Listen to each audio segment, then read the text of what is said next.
Hey folks, and welcome to the Daily Ratings Weekly Movie News Podcast. This week's news brought to you by CinemaCon.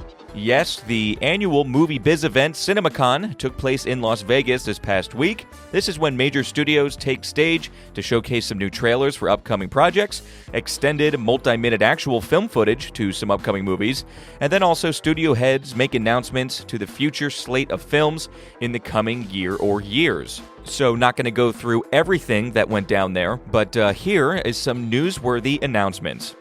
Warner Bros. Discovery is still chugging along. Whether or not the Paramount deal goes through, Warner is very much keeping things business as usual. They announced that they will release 18 movies next year in theaters, and in what is a bit of a big move, they announced a new studio arm of the company. It's going to be called Warner Bros. Clockwork. So Clockwork will be an indie label under the Warner umbrella, and who better to get for a new label than one of the biggest indie film directors there is, Sean Baker. So after Sean Baker's Oscar-winning previous film Anora was released, his next project has been kept pretty quiet. Now though, with the announcement of Warner Bros. Clockwork, they announced their first film under the label will be Sean Baker's Ti Amo. The film will be set in Italy and is reminiscent of the 60s and 70s Italian sex comedies, apparently, which does sound very Sean Baker.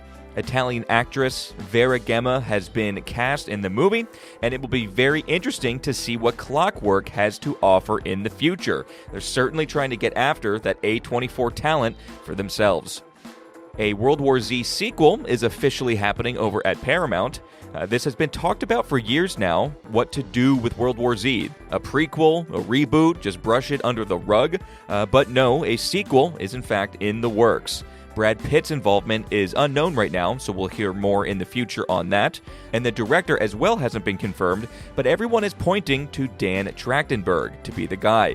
Dan, who has gained a lot of respect for what he's done with the Predator franchise as of late, and made the well-regarded 10 Cloverfield Lane, we covered a few months ago that he signed a 3-year deal with Paramount, so you can totally see this being his new baby.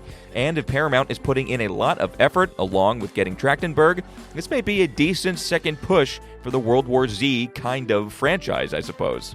And speaking of Brad Pitt, by the way, one of his 3 upcoming films this year has been confirmed to be coming out this fall.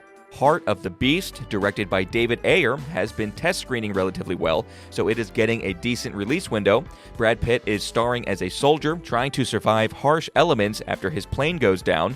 Again, this is just one of 3 films this year for Pitt, but The Riders by Edward Berger is being kept very quiet, and we have no dates on that. And The Adventures of Clinton Booth hasn't really set a release date either. So again, everything kind of up in the air, but at least Heart of the Beast will be coming this fall. We've been keeping track of director Zach Creggers for a while now, and he had a very good CinemaCon. He had great reactions for the trailer of his upcoming Resident Evil movie. It's described as a 90-minute zombie horror Mad Max Fury Road-like movie, which sounds pretty great, honestly.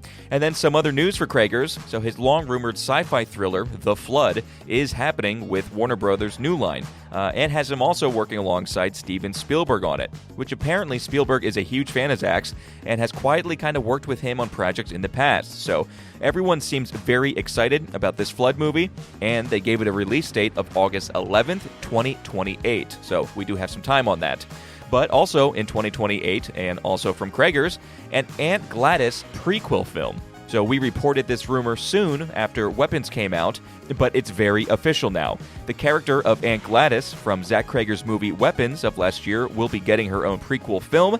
Amy Madigan, of course, winning the Best Supporting Actress Oscar last month for her portrayal of Aunt Gladys. So, you know, when Warner Brothers has full faith in you, and you have Steven Spielberg in your corner, things seem to happen. And this is great, honestly. Good for Creggers. He is one of the best up-and-comers for sure. Other major announcements at CinemaCon, although not surprising, but still major, Top Gun 3 is official and is happening over at Paramount. No dates, no director or writer like McQuarrie or Joseph Kosinski was announced, no cast announcements either right away, but now it has come out that TC will be back as Maverick himself, and you can assume that the kids will be back as well. So Miles Teller, Glenn Powell, Monica Bambaro, you can only hope Jennifer Connelly will all be back. And Christopher McQuarrie and or Joseph Kosinski has to be all over this in some sort of way. Like I said, those announcements haven't happened yet, but wouldn't be surprised if that news breaks in the coming weeks. Again, everyone kind of saw this happening, but now it's official. Let's talk some casting news now. First, the role of Harvey Dent's father, Christopher Dent, in the upcoming Batman Part 2 has been all over the place, and I have no idea how big of the character is even going to be in the movie. It's probably going to be pretty small, but it has at least been confirmed. So actor Charles Dance will step into the role. Dance works a ton and may not be the most recognizable name, but certainly has been in things that most people have seen. He's probably most notable now for his role as Lannister in Game of Thrones.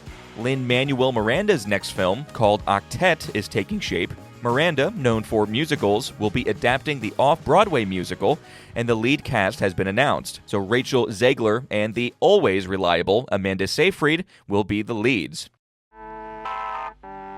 Cate Blanchett has been cast, and this kind of segues into what seems to be a weekly biopic update. Yes, Blanchett will be starring in Good Thing, a biopic of Martha Stewart. Stewart has been working with the project, and the director Janixa Bravo will be directing the movie. She's mostly a high-end TV director, but Bravo's biggest film is 2020's Zola, and a Martha Stewart biopic. Did we need one? Did we need one now? I mean, Martha Stewart is 84, which surprised me. I mean, she looks great, but still, this seems a little bit soon.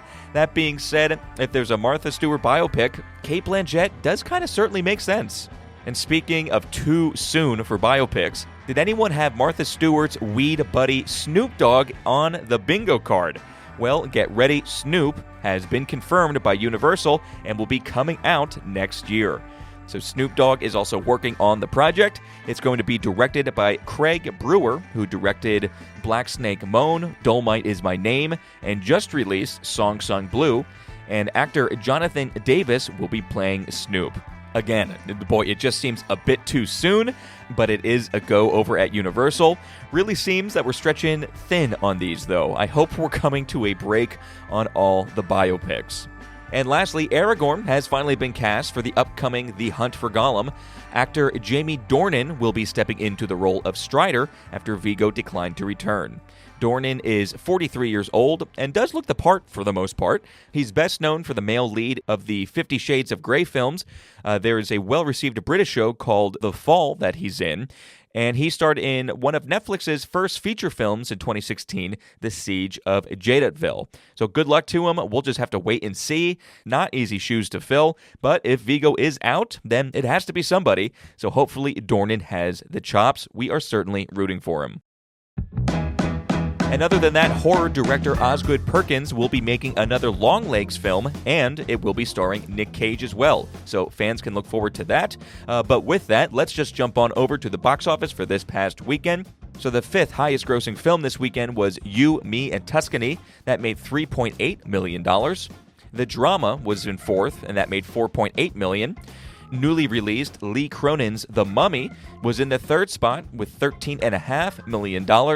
Project Hail Mary holding strong. That made $20.5 million even after all these weeks. That is at a worldwide total of $573 million. And then lastly, once again, the highest grossing film this past weekend was the Super Mario Galaxy movie, and that brought in $35 million. That's a total in the U.S. of $355 and a worldwide total of $747 million. Coming up this Thursday, Vincent Daly will be watching, rating, and reviewing the unofficial, another kind of dark universe we have here. So from last year, we have Luc Besson's Dracula, and then Vin is also covering the newly released Lee Cronin's The Mummy, directed by, you guessed it, Lee Cronin.